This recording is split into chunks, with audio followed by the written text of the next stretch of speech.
మనసు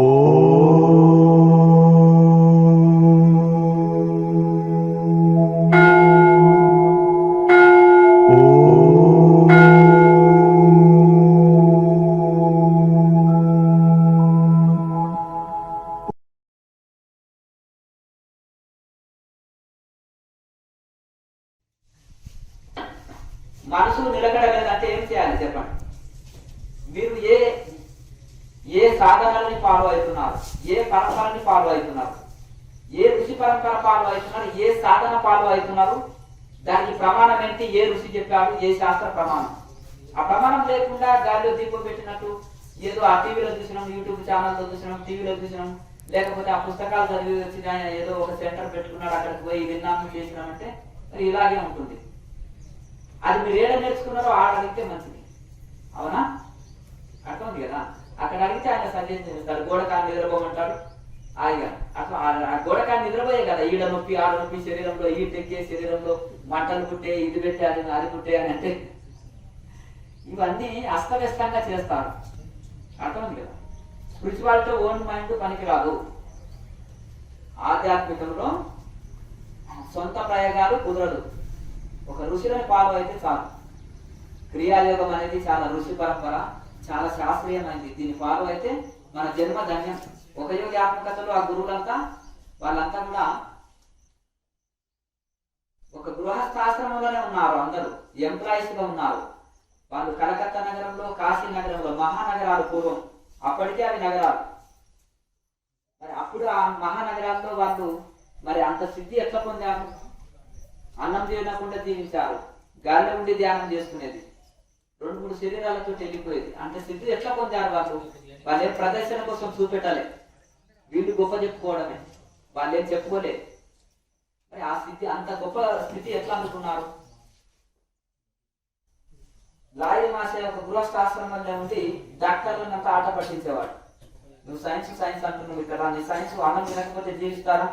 లేదంటే జీవిస్తారు. మీ సైన్స్ గాలి తీసుకోకపోతే జీవిస్తారా? లేదు. మరి మీ సైన్స్ గుండె కొట్టుకోకపోతే జీవిస్తారంటే లేదంటే గుండె ఆగిపోతే చనిపోతారంటే. మా యోగంలో ఇవన్నీ లేకుంటే జీవించవచ్చు అన్నాడు. మా యోగంలో ఇవన్నీ లేకుంటే కూడా జీవించవచ్చు అన్నాడు. అప్పుడు ఆయన సమాధిలో ఉండి చూపెట్టాడు, గుండె శ్వాస నాడి ఆపి.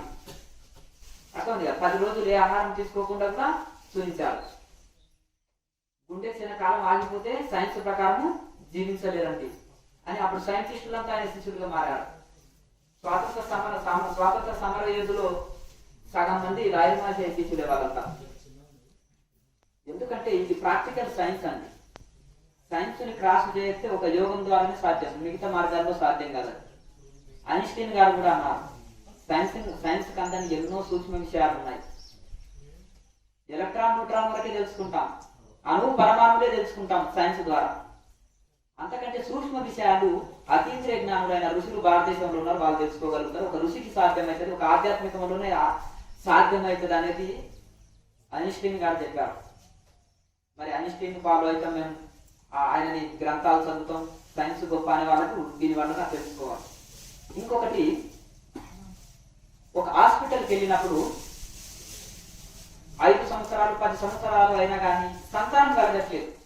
వాళ్ళు స్కానింగ్లు టెస్టులు తీసుకుంటున్నారు, నార్మల్ అని వస్తుంది. నార్మల్ వస్తే మరి సంతానం ఎందుకు కలుగుతుంది? వాళ్ళలో సమస్య ఉంది, సూక్ష్మాంశంలో ఉంది, కనిపించినంత సూక్ష్మంగా ఉంది. ఆ ఎక్స్రే మిషన్ కాదు, అది డాక్టర్స్ అంతా దానికి బానిసలు, ఆ ఎక్స్రే మిషన్ మీద ఆధారపడతారు. ఒక ఆయుర్వేద డాక్టర్ నాడి పరిజ్ఞానం చూసి ఏ రోగం ఉంది అనేది ఆ నాడుమని పట్టి చూసి, ఆ ముఖ కవలికలను చూసి, ఆ ఫేస్ రీడింగ్ చూసి, ఆ యొక్క అతని లక్షణాలు చూసి ఏ రోగం అనేది ఆయన ఏం తింటున్నాడు, ఆ యొక్క దినచర్య ఎలా ఉంటుంది, కాలకృత్యాలు ఎలా తీర్చుకుంటున్నాడు, ఆ ముఖంలో శరీరంలో స్థితిని బట్టి, ఆ నాడి పరిజ్ఞానాన్ని బట్టి, ఇలా నాడి పట్టుకొని వాత పిత్త కపము దాన్ని బట్టి ఆయన ఎక్స్రే మిషన్ లాగా ఎక్స్రే తీసి చెప్పేవాడు.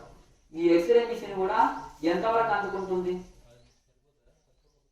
సాధించామని తెగ ఇదే అనుకుంటారు. ఏం సాధించారు? రోగాలు సాధించారు సైన్స్ ద్వారా. అశాంతి సాధించారు. పూర్వం ఇన్ని రోగాలు లేవు, సైన్స్ డెవలప్ అయినాకనే ఇన్ని రోగాలు. పూర్వము ఇంత అశాంతి లేదు. పూర్వం 100 సంవత్సరాలు జీవించారు. అద్భుతంగా జీవించారు. సైన్స్ కు నేను అదే అగేనిస్టుని కాదు, అదే సర్వస్వం కాదు, అదే ఫైనల్ కాదని తెలుసుకుంటే ఈగో నశిస్తుంది, అహంకారం నశిస్తుంది. అది జస్ట్ సౌకర్యాలు కలిగించుకుంటున్నాం, కొన్ని స్పీడ్ గా పనులు అవుతున్నాయి, కొన్ని రకాలుగా కొంతవరకు అది ఎంత వినియోగించుకోవాలనో ఎంత దాన్ని ఇది చేసుకోవాలనో అంతవరకే, అది ఎక్కువైనా అనర్థం అవుతుంది.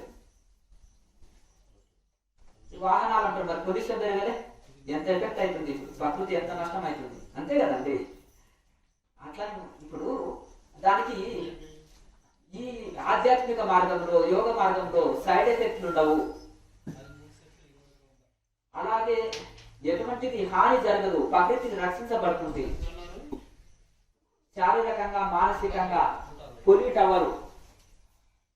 కనుక ఈ విధంగా మీరు ఆధ్యాత్మిక మార్గంలో ఋషుల పరంపరలో ఎప్పుడైతే వెళ్ళారో అప్పుడు మనం బాగుపడతాం. అదొక విషయం ఏంటంటే ఈ మన తెలుగు రాష్ట్రాల్లో ఉండే గొర్రెలు ఈ భారతదేశంలో ఎక్కడ లేవు, అమాయకుడు పాపం, అర్థమైంది కదా. ఎందుకంటే ఉత్తర భారత్లో హిందీ రాష్ట్రాల్లో ఇలా పప్పులు ఉడకవు, ఆధ్యాత్మికని వక్రీకరించవచ్చు ఇక్కడ ఈజీగా. నైట్కి వాడు అవతార పురుషులు అవ్వచ్చు, వాడి భార్య అవతార పురుషురాలు కావచ్చు, అర్థమైంది కదా. హిందీ రాష్ట్రాల్లో నడవద్ది, ఏ పరంపర ఏది ఏ ఋషిని ఫాలో అవుతున్నావు, ఏంది నీ కథ అంటారు, అర్థమైంది కదా. చర్మం వచ్చి చెప్పులు కుట్టేస్తారు, ఇది పరిస్థితి. ఇక్కడ ఇట్లా ఉండదు. అట్లా పుస్తకాలు చదివితే ఎవరి అంటారు వాడే గురువు కావచ్చు, ఎవరి అంటారు వాడే ఇది కావచ్చు, ఏ పరంపర ఉండదు, దానికి ఒక ఋషి ప్రమాణం ఉండదు, ఏది ఉండదు. ఇంగ్లీష్ వాడు గొప్పవాడు, ఇంగ్లీష్ బుక్కులు గొప్పవి. ఆ వాడు నీవుతంతా ఉపనిషత్తులు చదువుతున్నారు, పతంజలిని ఫాలో అవుతున్నారు, భగవద్గీత చదువుతున్నారు, ఇవి సైంటిఫిక్ గా ఉన్నాయి.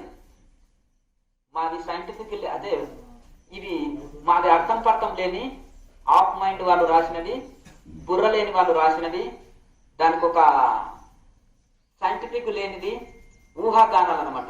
రాత్రి కాల వస్తే చెప్పినట్టు ఉంటుంది, అర్థమైంది కదండి. రాత్రి కాల వచ్చింది, ఈయన పుస్తకం రాసేస్తున్నాడు, అర్థమైంది కదా. దాని స్వీట్ మెమరీస్ అనొచ్చు, స్వీట్ ఎక్స్పీరియన్సెస్ అనొద్దు, అది అర్థమైంది కదా. అట్లా దాన్ని ఆధ్యాత్మికం అనేది మిస్గైడ్ అవుతుంది, అదే మా ఆవేదన.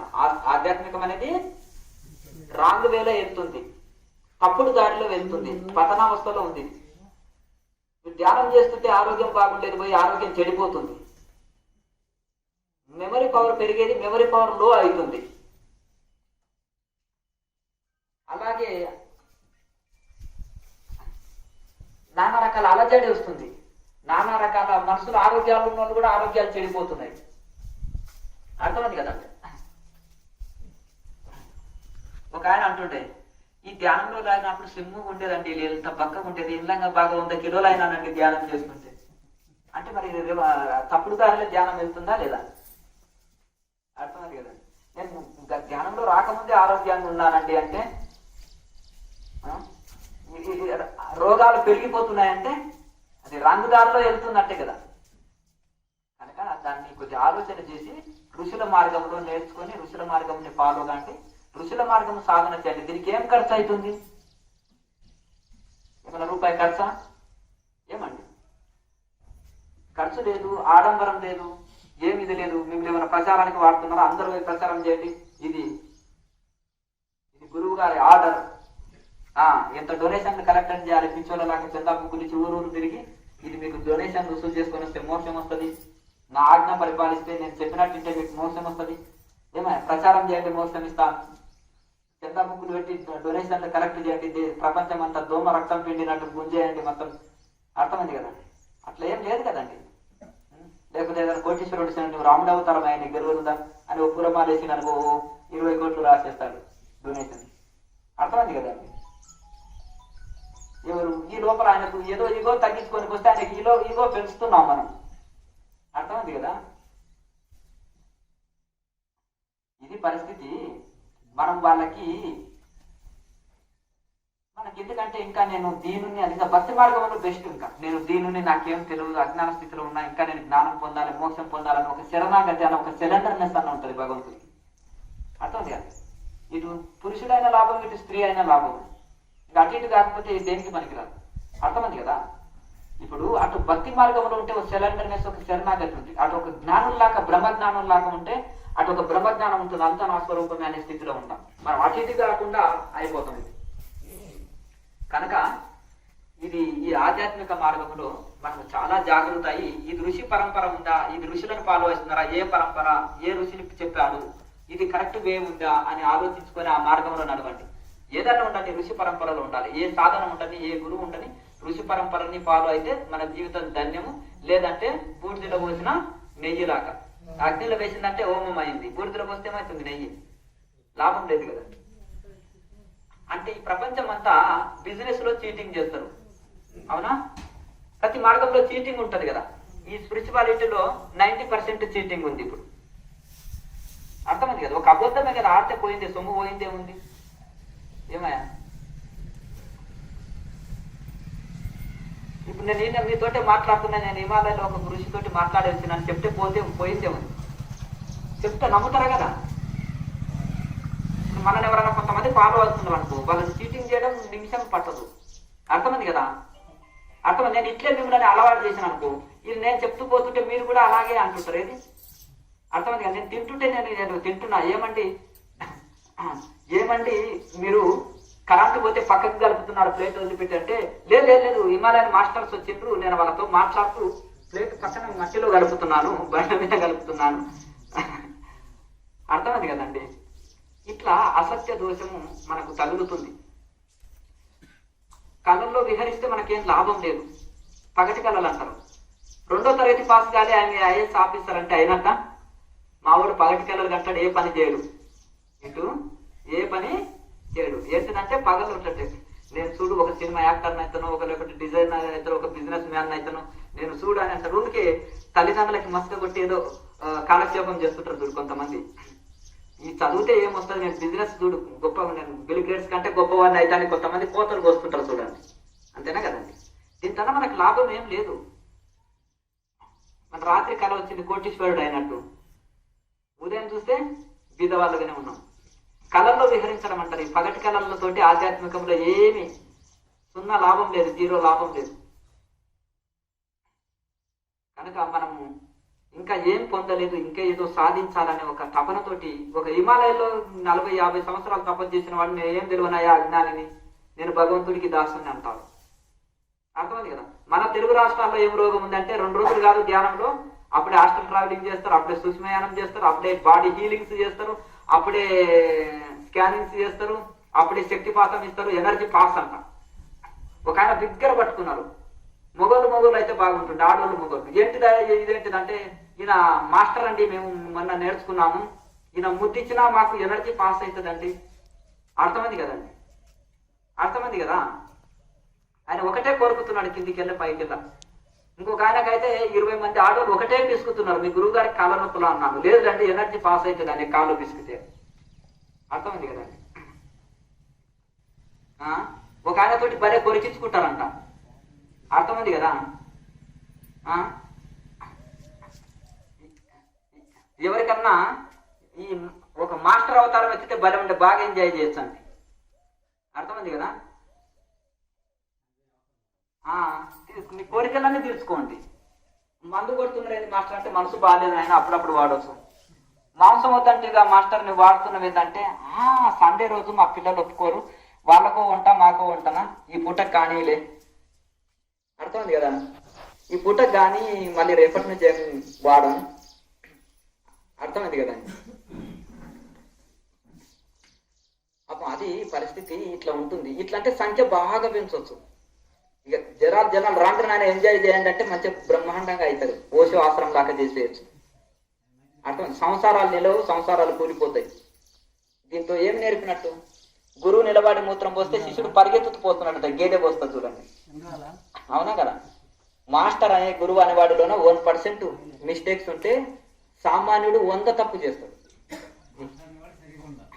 ఈయన 2 తప్పులు చేస్తే వాడు 100 తప్పులు చేస్తాడు. అట్లా కనుక ఋషులు కనుక జాగ్రత్తతో చాలా జాగ్రత్తతోటి వాళ్ళు ముందు చూపుతోటి చెప్పారు. సరే మీరు తెలివైన వాళ్ళు ఎన్నో గ్రంథాలు చదివి ఎంతో సెంటర్స్ తిరిగి విసిగిపోయి వచ్చారు, సంతోషం. కానీ మళ్ళా మిమ్మల్ని కూడా కన్ఫ్యూజ్ చేసేటివి 100 ఛానళ్ళు ఉన్నాయి, 100 వ్యక్తులు ఉన్నారు, 100 మాస్టర్స్ ఉంటారు. మీరు అక్కడ కన్ఫ్యూజ్ కానక్కర్లేదు. మరి కన్ఫ్యూజ్ అయ్యారా మీ జీవితమే వృధా. ఇంకా అర్థమైంది కదా. మీరు అమృతం తాగితే అయ్యే ఒట్టి నీళ్లు తాగుతున్నారేంటి ఇది మీది అన్నారు అనుకోండి, మీరు అమృతం చల్లుకొని మళ్ళీ ఆ గుంటలో నీళ్లు తాగినట్టు. అర్థమైంది కదండి.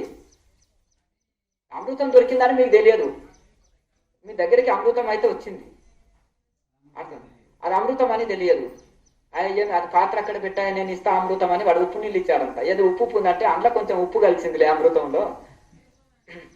ఇట్లా ఇది పరిస్థితి. కనుక కన్ఫ్యూజ్ కావద్దు. ఒక ఋషి వెళ్ళినాక కన్ఫ్యూజ్ కావద్దు. మిమ్మల్ని దేనికి మధ్య పెడుతున్నాం? సంఖ్య పెరిగితేమి లాభం ఏంటిది సంస్థకి? ఏం లేదు కదా. మీరు జ్ఞానులు అయితే అదే లాభం. దేనికి? భారతదేశానికి లాభం. అర్థమైంది కదండి. ప్రపంచ దేశాలంతా మన ఋషులను ఫాలో కావాలి, ఈ పరంపరను ఫాలో కావాలి. అంతే తప్ప మనం వేరే ఋషి పరంపర వదిలి వేరే అన్య పరంపర ఫాలో అవ్వాల్సిన అవసరం లేదు. మనం కనుక ఈ యొక్క రైట్ మార్గంలో వచ్చిన తర్వాత ఇక మళ్ళీ రాంగ్ వేలో వెళ్ళొద్దు. అట్లా కానీ మన జీవితాలు వృధా అవుతాయి, సమయం వృధా అవుతుంది. దానితోటి చాలా ఇదవుతుంది. మన దగ్గర లేనిది ఇంకేదన్నా ఒక దగ్గర గొప్ప విషయం ఉందంటే తెలుసుకోవచ్చు. మీరు సైన్స్ పరంగా డెవలప్ కావాలంటే సైంటిస్టులను ఫాలో కాండి. అట్లా ఇంకొకటి దాని మూలాలు వెతుకుతూ పోతుంటే మన ఋషులు చెప్పినవే, మన చాణక్యుడు చెప్పిండు. ఆయన చెప్పిన బిజినెస్ స్కిల్స్ కానీ, ఆయన చెప్పిన భౌతిక వాదంలో మేధస్సు కానీ ఈ ఫారిన్ కంట్రీస్ అన్ని దేశాల్లో అదే కాపీ. అది సంస్కృతంలో ఉన్నదాన్ని దీన్ని ఇది చేసేసారు. అంతే కదండి. అంతకంటే మేధస్సు ఉన్నోడు ఎవరు లేడు. ఇక ఏదో తపస్సు ఉంది అక్కడ. అష్టసిద్ధులు కలిగిన వాడు సామాన్యుడు కాదు చాణక్యుడు అంటే. ఒక సామాన్య బాలుడిని తీసుకొచ్చి భారతదేశానికి చక్రవర్తి చేసిండు, అశోక చక్రవర్తిని. మళ్ళా వాళ్ళ మనవడిని సామాన్యుని బిందుసారుని తీసుకొచ్చి మళ్ళీ చక్రవర్తిని చేశాడు. మళ్ళీ అశోకుడిని సామాన్యుడిని తీసుకొచ్చి 3 తరాల వాళ్ళని చక్రవర్తి చేసిండు. ఎట్లా? ఆయన మేధస్సుతోటి. ఆయనలో అన్ని విద్యలు ఉన్నాయి. బ్రాహ్మణుడు కాబట్టి కత్తి యుద్ధం చేయకపోయాడు. అన్ని వారికి అన్నిట్లో నైపుణ్యం ఉంది. అంటే యోగ శాస్త్రంలో, వేదాంతంలో, వేదాంతంలో, యోగ శాస్త్రంలో, యుద్ధకాండలో అన్నిట్లలో నైపుణ్యం ఉంది చాణక్యుడికి. కానీ ఇక మన భారతదేశంలోనే కొంతమంది ఉంటారు కదా, ఇటువంటి కొన్ని రాజులు విదేశీలకు మద్దతు ఇచ్చి వాళ్ళని శత్రువుని ఓడించకపోతే ఏం చేస్తారు? వేరులతోటి చేయగలుగుతారు. ఆ పూర్వకాలం నుంచి అదే ఉంది దళిద్రం. అర్థమైంది కదా. భారత్లో ఉండేది అదే. ఎవరైనా మంచి పరిపాలించింది అనుకో, ఆయనని తోసేయనికే వీళ్ళు విదేశాలతో, పాకిస్తాన్ తోటి కూడా చేయగలుగుతారు. కలిపిన వాళ్ళు లేరా? చైనా తోటి కూడా చేతులు కలుపుతారు. ఇక్కడ భారతదేశం ఆనందంలో ఉంది. మన నేత ఒక ఆయన పోయి చైనా తోటి చేతులు కలిపిండు. నీవేమన్నా చేయి, నీకు భారతదేశం సగం రాసి అయినా ఇస్తాను, నేను నెక్స్ట్ పిఎం కావాలి. అర్థమైంది కదా. ఎంత ప్రపంచం మీకు బాగా తెలుసు మాకంటే కూడా. అర్థమైంది కదా. వాడి ఇల్లు చక్కగా ఉంటే అయిపోయి, భారతదేశం నాశనమైనా సరే, రాష్ట్రం నాశనమైనా సరే. అర్థమైంది కదా. ఇది పరిస్థితి ఇలా ఉంది ఇప్పుడు. కనుక ఆధ్యాత్మిక మార్గంలో మీరు ఉన్నత శిఖరాలు అందుకోవాలంటే ఋషులను ఫాలో కావాలి. వేరేది ఫాలో అయిందనుకో, ఇంగ్లీష్ పుస్తకాల్ని ఫాలో అయిందనుకో, మీ జీవితం అవుట్. ఇక కనుక ఈ యొక్క ఋషులను ఫాలో కాండి, మీ జీవితాన్ని ధన్యం చేసుకోండి. ఎలాగో వచ్చిండ్రు, రైట్ మార్గంలో వచ్చారు, ఋషి పరంపరలో వచ్చారు. ఒక యోగి ఆత్మకథ చదివినరా? చదవకపోతే చదవండి. అందరూ ఒక యోగి ఆత్మకథ చదవకపోతే చదవండి. ఇంకా గొప్ప గొప్ప ఋషుల ఉపనిషత్తులు చదవండి, పతంజలి సూత్రాలు చదవండి. జ్ఞానయోగులకు ఉపయోగపడేది యోగ ఉపనిషత్తులు అని 20 ఉంటాయి. యోగ 20 ఉపనిషత్తులు అధ్యయనం చేయండి, పతంజలి సూత్రాలని అధ్యయనం చేయండి, భగవద్గీతను అధ్యయనం చేయండి. ఇంకా మీకు ఏది అవసరం లేదు. వివేకానంద స్వామి చెప్పిన అందులోకి వెళ్ళే, శంకరాచార్యులు చెప్పిన అందులోకి వెళ్ళే, రామకృష్ణ పరమహంస చెప్పిన అందులోకి వెళ్ళే, సప్త ఋషులు చెప్పిన అందులోకి వెళ్ళే, సమస్తము ఋషులు చెప్పింది అందులోకి వెళ్ళి. కాకపోతే మనకు అర్థమయ్యే తేలిక భాషలో చెప్తారు అంతే. భగవద్గీత కూడా చెప్పింది కదా, ఇది ఉపనిషత్తు సారము నీకు చెప్పేది అర్జున అన్నాడు. హనుమంతుడికి శ్రీరామచంద్రుడు చెప్పాడు, నేను 108 ఉపనిషత్తుల సారాన్ని తీసి నీకు రామాంజనేయ సంవాదం లెక్కన చెప్తున్నాను, రామగీత లెక్కన చెప్తున్నాను హనుమ అంటాడు. అందులో ఎంత బాగుంది యోగ శాస్త్రము, ధ్యాన శాస్త్రం ఎలా ఉండాలనేది. హిమాలయాలో ఒక పిచ్చివాడిలాగా చెట్టు కింద కూర్చుని ఒక ఋషి చెప్తాడు, నాదమేంది, బిందువేంది, కథ ఏది, ఏ సంవత్సరం వస్తుంది, ఎన్ని రోజులు తపస్సు చేయాలి, అది ఎట్లా రైట్ మార్గంలో వెళ్తుంది, ఏది రాంగు ధ్యానము, ఏది రైట్ ధ్యానము, ఎట్లా పోతే రైట్, ఏది పోతే రాంగు, ఇప్పుడు మీరు ఇంగ్లీష్ పుస్తకాలు 10,000 తీసుకొని అలా కుప్పేయండి, ఇవన్నీ తగలబెట్టి నా తానికి రా అంటాడు ఆయన. అర్థమైంది కదా? ఓర్వలేని వల్ల, మత్సర్యం ఉన్న వల్ల వాళ్ళు కాదు. ఇది శాస్త్రీయంగా లేదు, ఇది మోసపూరిత గ్రంథాలు, ఇది ఆఫ్ మైండ్ వాడు రాసిన గ్రంథాలు అంటారు వాళ్ళు. అర్థమైంది కదా? ఇది ఒక ఆయన ఒక ట్రాక్టర్ వేసుకొచ్చాడు ఇడికి పుస్తకాలు, అందులో ఏంటిదంటే అది తగిలేసి ఇడికి రా అన్నాను, అది నిప్పు అంటించి ఇక్కడికి రా, వచ్చి కూర్చో మాట్లాడతాను. ఒక ఏది ఆత్మకథలో ఏదో ఒక చిన్న పాయింట్ చెప్పాడు, అందులో అది అక్షరం మిస్టేక్, ఇది అయితే సంస్కృత వర్డ్ కలుస్తుంది, ఇది కరెక్ట్ అంటే ఆ డౌట్ క్లియర్ అయింది అంటున్నాడు. అట్లా ఒక మానసిక భ్రమ ఉంది. విదేశీయులు విద్యా విధానంలో మార్పు చేశారు. మొఘల్ చక్రవర్తులేమో సంస్కృతిని దెబ్బతీశారు, వీళ్ళేమో విద్యని దెబ్బతీశారు. ఇంగ్లీష్ చదివితే గొప్ప, ఇంగ్లీష్ చదివితే ఉద్యోగం అని. లేకపోతే ఇప్పుడు సంస్కృతం చదివితే ఉద్యోగము, సంస్కృతం చదివితే ఇది ఉంటుండే. ఇప్పటి కూడా ఆ రోగం పోలేదు.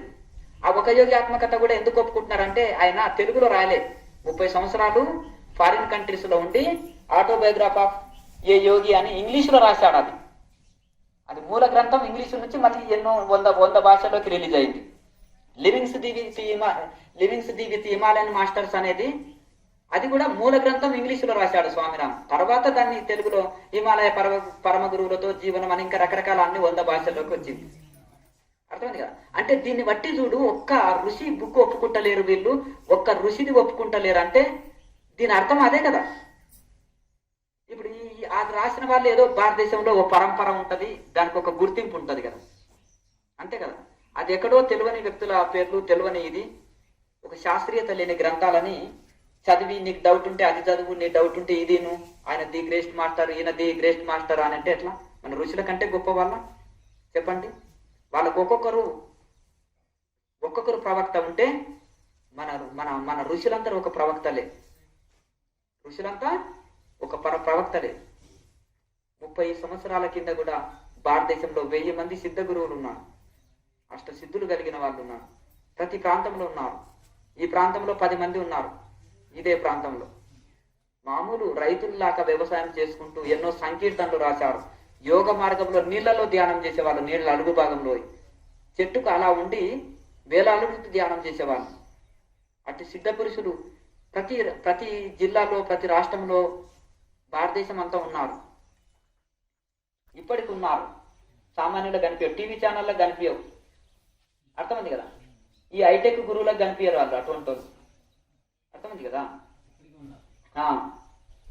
అటువంటి ఋషులు వాళ్ళని అడిగితే మీరు ఏం ఫాలో అవుతున్నారు అంటే, నేను ఉపనిషత్తులని ఋషులని ఫాలో అవుతున్నాను, నా ఋషి పరంపర అని చెప్పుకుంటారు.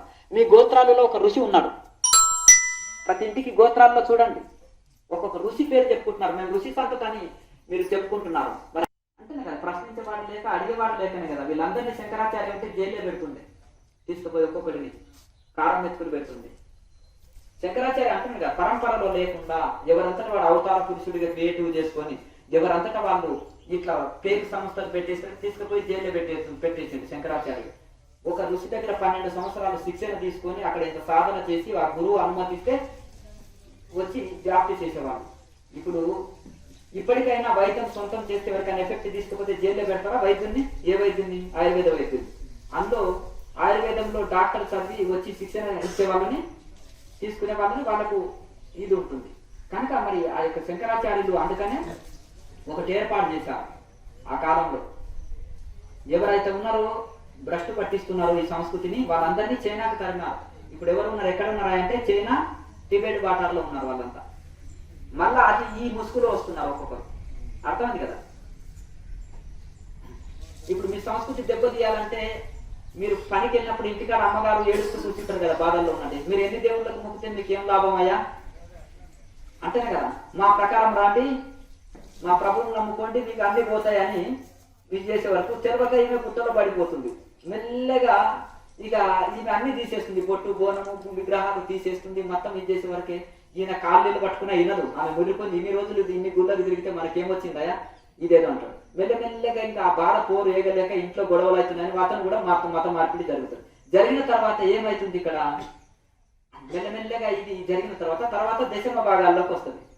కూలీ చేస్తే 10%, వారి శాలరీలో 10%, మరి వాడికి 10% వాళ్ళ ఆస్తిలో కొట్టేసినాక ఇంకెందుకు ప్రచారం చేయరు? అక్కడ కమిషన్లు వచ్చే, ఇక్కడ 10% వచ్చాయి, ఇంకెందుకు ప్రచారం చేయరు? అర్థమైంది కదా. సంస్కృతి తెలియక మీరు ఇట్లే నిద్రపోతుంటే అర్థమైంది కదా, ఇంకెక్కువ సమయం పట్టదు భారతదేశం పతనానికి. అది వివేకానంద స్వామి చెప్పింది. మీరు ఎప్పుడైతే ఋషులని వదిలిపెట్టారో, ఋషి పరంపరను వదిలిపెట్టారో, సనాతన ధర్మాన్ని వదిలిపెట్టారో అర్థమైంది కదా, మీ అంతటా మీరే పతనం అవుతారని చెప్పాను. కనుక ఈ విధంగా మనం ఋషి పరంపరని ఫాలో అవుతూ, ఇంకొకటి మనం అనొద్దు కానీ, నాకు భారతదేశంలో నచ్చిన కులం లంబాడీస్ అండి. వాడు ₹1,00,00,000 ఇచ్చినా కులం మారడు. ఇంక అందరు దొంగలే. మారతారా? ఒక లంబాడి వాడిని మత మార్పిడి చేయండి మీరు. లేదండి, లేదు, మారరు, వాళ్ళు మారరు. ఇప్పుడు ఇన్ని తాండాలు ఉన్నాయి ఒక్కొక్కటి. ఇక్కడ ఇవన్నీ ఉన్నాయి, చాలా చాలా మటుకు పెద్ద పెద్ద కాలనీస్ చేసి పడేశారు. వాళ్ళ లంబడి తండాల్లో ఒక్కరు పోయి ఏదైనా మతమారి ప్రచారం చేయండి, దేహశుద్ధి చేసి పంపిస్తారు. అర్థమైంది కదండి. మరి అంత వాళ్ళ ఒక ఇది ఉంటుంది. ఈవెన్ బ్రాహ్మిన్స్ కూడా మారిన వాళ్ళు ఉన్నారు. కానీ మన సంస్కృతిని తెలుసుకొని విదేశీయులు రష్యాలో కనీసము 25% వచ్చేసారు, సనాతన ధర్మంలోకి వచ్చేసారు. బృందావనంలో చూడుకోండి మొత్తం.